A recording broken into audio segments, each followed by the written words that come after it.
আসসালামু আলাইকুম, স্বাগতম জানাচ্ছি নাজমিন ব্লগের আরেকটি নতুন ভিডিওতে। তো আজকে আমি বোম্বাই মরিচের আচার বানিয়েছি। দেখে অবশ্য বুঝতে পারছেন আপনারা, এগুলো বোম্বাই মরিচ। তো খুবই সুস্বাদু। এগুলো ভাতের সাথে, খিচুড়ির সাথে এবং পরোটা দিয়েও খেতে পারবেন। ঝাল লাগবে না, যেহেতু আমি মরিচ এগুলো সব আস্ত রয়ে গেছে, ভাঙা নেই কোনোটা। আমি একটু নেড়ে দেখাচ্ছি আপনাদের, দেখেন কতটা সুস্বাদু হয়েছে, খেলেই বুঝতে পারতেন।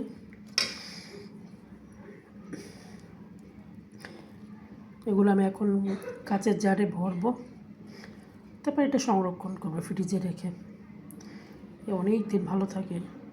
এর আগের বার যখন বানিয়েছে সেটা এখনও খাচ্ছে, প্রায় 1.5 বছর হয়ে গেছে। যেমন প্রথম দিন যেমন স্বাদ ছিল এখন ঠিক তেমনই আছে, একটুও চেঞ্জ হয়নি। অবশ্য মাঝে মাঝে রোদে দিলে ভালো থাকে। তো যারা এইভাবে সংরক্ষণ করতে চান বানিয়ে সংরক্ষণ করতে পারে। তো এটার সাথে যা যা আছে আমি উপকরণগুলো বলে দিচ্ছি। এটা হচ্ছে বোম্বাই মরিচ, দেখেই বুঝতে পারছে নিশ্চয়। তো এছাড়া আছে শুকনো মরিচও দিয়েছি। এছাড়া এগুলো হচ্ছে রসুন, সরিষার তেল আছে। এছাড়া আছে বিভিন্ন ধরনের মশলা। তো এভাবে খুব সুন্দরভাবে একটু সুগারও দিয়েছি অ্যাড করতে, কারণ একেবারে খুব বেশি ঝাল যাতে না হয়, এই কারণে একটু সুগার অ্যাড করা হয়েছে।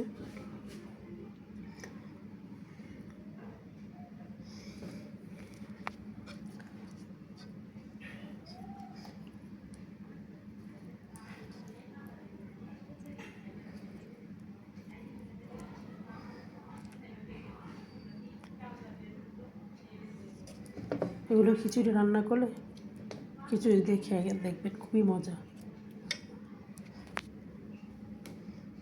আজকে 2টা আচার বানিয়েছি, একটা বোম্বাই মরিচের আচার এবং রসুনের আচার।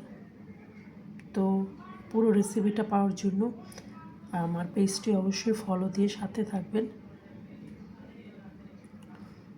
আরও অনেক ধরনের আচারের রেসিপি পাবেন আমার পেজে।